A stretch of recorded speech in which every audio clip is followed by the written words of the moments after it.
Voyez avec moi, non avec vos yeux, mais avec le regard de votre âme. Voyez cette flamme qui danse au sommet d'une mèche fragile. Elle tremble, elle vacille, elle se tord dans une étreinte silencieuse avec l'air. Elle est nourrie par la cire qui fond comme les jours qui passent et par l'oxygène invisible qui l'entoure comme les attentes du monde. Regardez comme elle projette des ombres sur les murs de votre esprit. Des ombres qui s'étirent et se rétractent au rythme de vos propres peurs.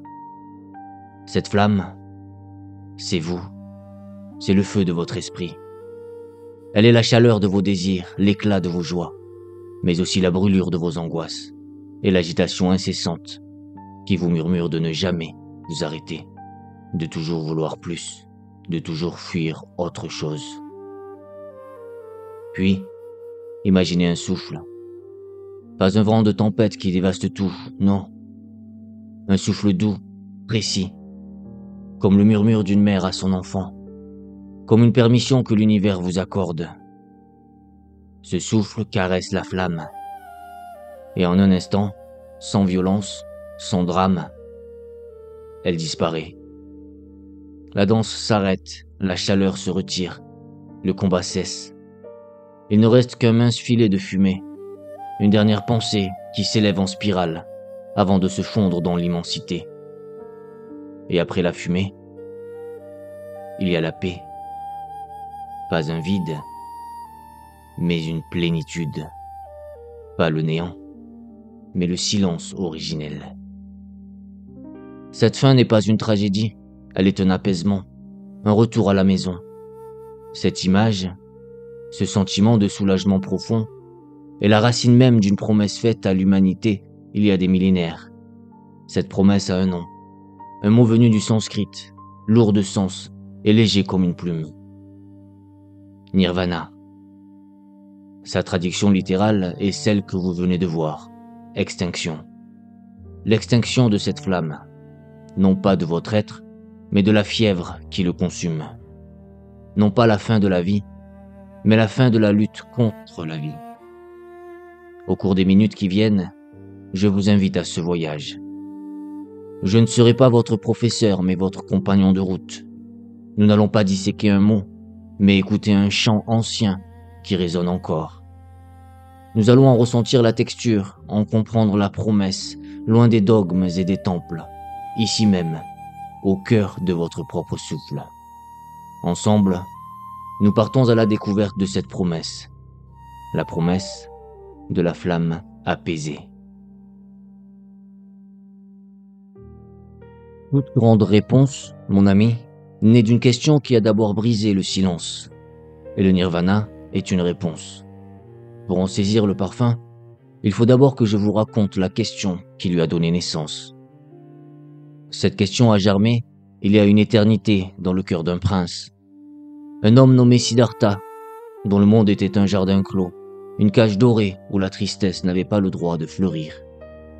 Dans son palais, les fleurs ne se fanaient jamais, car on les remplaçait avant l'aube. Les rires étaient arrangés, et les larmes interdites.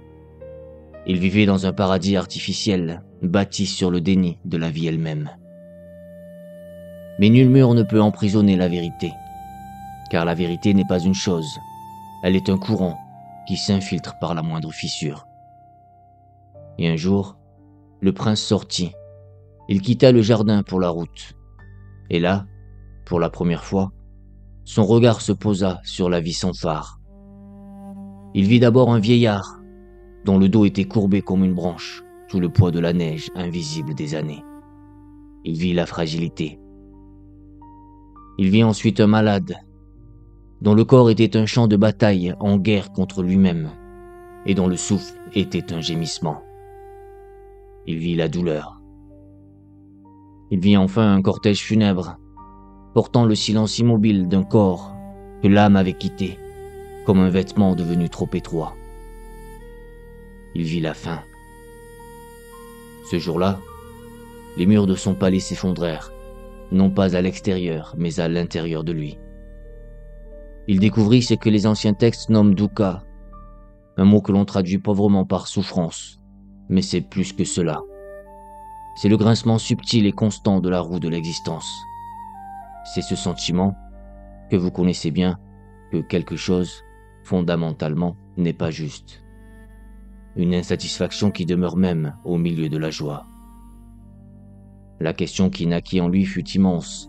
Elle était la question de toute l'humanité. Pourquoi ? Sa quête ne fut pas de bâtir un palais plus haut pour échapper à la vue de la vallée. Sa quête fut de trouver le remède à la fièvre du monde. Il ne cherchait pas une fuite vers un autre ciel, mais une libération ici, sur cette terre, au sein même de cette vie fragile et précieuse. Le nirvana n'est donc pas né dans le confort d'une bibliothèque. Il n'est pas une théorie abstraite. Il est la conclusion d'un cœur brisé qui a osé regarder la blessure du monde en face sans détourner le regard. Il est la promesse de la guérison. La promesse que même la blessure la plus profonde peut cesser de brûler. Votre esprit, mon ami, est un grand architecte. Il ne peut s'empêcher de bâtir, de nommer, de dessiner des cartes sur des territoires inconnus. Alors, quand il entend le mot nirvana, il cherche aussitôt à lui construire un palais, à lui donner une forme, une couleur, un lieu. Et c'est là sa première, sa plus innocente erreur, car le nirvana n'est pas une chose que l'on peut posséder, ni un lieu où l'on peut arriver. Et c'est pourquoi les sages d'autrefois, pour vous montrer la lune, n'ont pas essayé de la peindre. Ils ont simplement montré du doigt tout ce qui n'est pas la lune. Laissez-moi faire de même pour vous aujourd'hui. Alors écoutez bien, le nirvana n'est pas un paradis. Ce n'est pas le jardin céleste que vos peines vous font parfois imaginer. Ce n'est pas un lieu de repos éternel, où le fruit est toujours mûr et la fontaine ne tarit jamais. Car un tel paradis ne serait que l'ombre de vos désirs d'aujourd'hui, projetés sur le mur de l'éternité. Il serait encore né de votre soif et non de son apaisement. Le nirvana est au-delà du plaisir que vous cherchez et de la douleur que vous fuyez. Il n'est ni à l'est ni à l'ouest, il n'est pas une destination. Il est la fin du voyage lui-même. Et il n'est pas non plus le grand silence froid du néant. Votre cœur a peur de cela, je le sais. Il craint que l'extinction de la flamme ne soit que le début d'une nuit sans fin. Mais je vous le dis, la guérison est-elle la mort ? Imaginez un homme qui brûle de fièvre, ses pensées sont confuses, ses nuits sont peuplées de cauchemars, son corps est un fardeau. Il est prisonnier de sa propre chaleur. Puis, la guérison vient. La fraîcheur revient sur son front, la clarté dans son esprit. Dites-moi, est-ce que l'homme a été annihilé ? Non, c'est la fièvre qui a été anéantie. L'homme est toujours là. Mais il est enfin lui-même, libre, entier, libéré de ce qui le consumait de l'intérieur. Le nirvana, c'est cela. Ce n'est pas l'extinction de vous, mais l'extinction de la fièvre qui vous fait croire que vous êtes séparé, incomplet et en guerre avec le monde. C'est la clarté qui demeure quand le brouillard de la souffrance s'est levé. C'est la santé retrouvée de l'âme. Si votre âme est cette flamme dont je vous ai parlé, et le nirvana son apaisement, alors je dois vous demander, qu'est-ce qui nourrit ce feu ? Quel est le combustible secret qui entretient le brasier de votre agitation ? Les anciens sages, qui ont longtemps observé le cœur humain, ont vu que la flamme était nourrie par 3 grands feux, 3 poisons qui, une fois mélangés, créent l'incessante combustion de nos vies. 3 ombres qui dansent, main dans la main, au fond de vous. Le premier feu est celui du désir insatiable. Vous le connaissez bien. C'est la soif qui ne s'étanche jamais. C'est le sel de l'océan qui, bu, ne fait qu'attiser la brûlure. C'est votre main toujours tendue, cherchant à saisir le vent, à posséder un reflet sur l'eau. Il vous murmure à l'oreille, encore un peu. Un applaudissement de plus, un bien de plus, une reconnaissance de plus. Mais c'est un effort épuisant, n'est-ce pas ? car chaque désir que vous comblez n'est qu'une graine pour le désir de demain.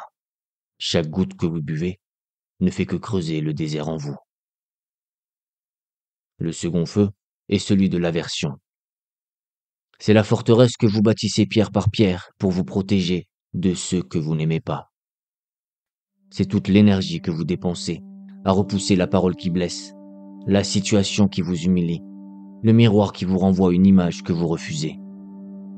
Vous pucez, vous luttez, vous vous contractez.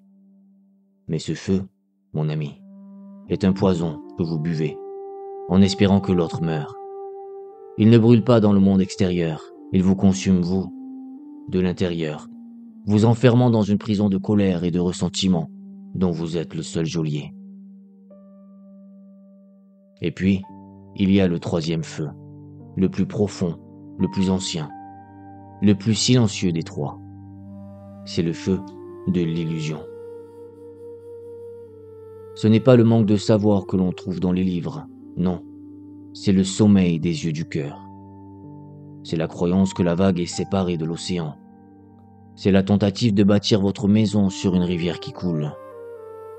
C'est ce brouillard subtil qui vous fait prendre les ombres passagères pour des réalités éternelles et qui vous fait oublier que tout ce que vous essayez de saisir et tout ce que vous essayez de fuir ne sont que des nuages dans le même ciel immense. Ce brouillard est le sol fertile sur lequel les deux autres feux prospèrent. Voilà donc le combustible, l'avidité, l'aversion et l'illusion qui les nourrit. Éteindre ces trois feux, non pas par la force, mais en cessant doucement de leur donner votre bois, votre attention, votre vie, c'est cela, le chemin même vers l'apaisement. Mais ne croyez pas que ces feux ne brûlent que dans les textes anciens ou sur des terres lointaines. Non. Ces feux, je les vois danser dans vos yeux. Je les sens crépiter dans le silence de vos villes et le bruit de vos vies. Laissez-moi vous parler d'une âme créatrice que j'ai connue. Une tisseuse d'images, dont les mains faisaient naître la beauté. Mais son cœur était pris dans un piège moderne. Le piège des petites cloches de verre qui sonnaient sans cesse dans sa poche. Chaque son était une promesse, chaque lumière sur son écran, une caresse éphémère. Elle se nourrissait des gouttes de miel empoisonnées de l'approbation des autres. Elle était prisonnière de la grande soif des écrans, et sa flamme intérieure crépitait si fort qu'elle menaçait de dévorer la mèche. Un jour, épuisée, elle s'est offert un cadeau. 1 heure de silence par jour. 1 heure où toutes les cloches se taisaient. Au début, le silence lui criait son propre manque. C'était un vide angoissant. Mais peu à peu, jour après jour, dans ce vide, un espace s'est ouvert. Comme une clairière dans une forêt trop dense. L'espace pour entendre le chant de sa propre respiration. L'espace pour sentir la chaleur d'une tasse de thé entre ses mains. Rien que cela. Ce n'était pas encore le grand apaisement du nirvana. Mais c'était le premier souffle sur la braise. Une petite extinction qui lui a sauvé la vie. Ou laissez-moi vous parler de cet homme dont le cœur portait une blessure ancienne, l'écharde d'une trahison amicale, plantée des années plus tôt. La colère était le pain noir dont il se nourrissait chaque matin, et le ressentiment était le vin amer qu'il buvait chaque soir. Ce feu de l'aversion le tenait chaud dans sa solitude, mais il réduisait son monde en cendres. Puis il a entrepris un long voyage à l'intérieur de lui-même. Et là, il n'a pas trouvé la force de pardonner. Il a trouvé quelque chose de bien plus grand, la grâce de comprendre. Comprendre la peur qui avait guidé la main de son ami. Comprendre la soif qui l'avait fait trébucher. En cessant de regarder sa propre cicatrice, il a enfin vu la blessure de l'autre. Et à cet instant, sans effort, sans combat, la charge s'est dissoute comme du sel dans de l'eau pure. Le feu s'est éteint, non parce qu'il l'a étouffé, mais parce qu'il a cessé de le nourrir de son histoire. Et il a trouvé une paix qu'il ne cherchait plus. un espace de sérénité, là où il ne croyait trouver que des cendres froides. Alors, comprenez bien ceci, mon ami. Le nirvana n'est pas un sommet à gravir au bout d'une vie d'efforts surhumains. Il n'est pas une récompense pour les parfaits. C'est une porte. Une porte qui a toujours été là, au centre même de la tempête que vous appelez votre vie. Elle n'est pas fermée à clé, elle est simplement là, attendant que vous cessiez de frapper à toutes les autres. Le grand secret n'est pas de fuir le monde, mais d'apprendre à y danser. Danser avec la joie et la peine, avec le gain et la perte, sans vous laisser enchaîner par aucun d'eux. Vous avez cru si longtemps n'être que ce morceau de liège, ballotter à la surface des vagues, impuissant face au courant qui vous emporte et vous rejette sur le rivage. Mais la promesse, c'est que vous n'êtes pas le liège, vous êtes l'océan, profond, silencieux, sous la fureur de la surface, conscient de chaque tempête, mais imperturbable en votre centre. Peut-être alors que la véritable sagesse ne consiste pas à chercher un état final et grandiose. Peut-être consiste-t-elle simplement à devenir le curieux gardien de votre propre cœur. Devenir curieux des petites flammes qui s'allument en vous chaque jour. Voyez, sans un mot de jugement, la petite soif qui naît en vous devant une vitrine étincelante. Sentez, sans vous y abandonner, le nœud de l'impatience qui se serre dans votre ventre lorsque le monde ne va pas à votre rythme. Dans chaque regard tranquille posé sur ces mouvements intérieurs, dans chaque respiration consciente, se trouve le souffle potentiel. Le souffle qui, doucement, peut apaiser le feu. Notre voyage s'achève ici, pour aujourd'hui. La flamme de ce moment que nous avons partagé s'éteint à son tour. Et je forme le vœu qu'elle laisse derrière elle, non pas le vide de l'absence, mais la clarté d'une présence nouvelle. Je vous remercie, non seulement pour votre écoute, mais pour le silence sacré dans lequel mes mots ont pu trouver un foyer.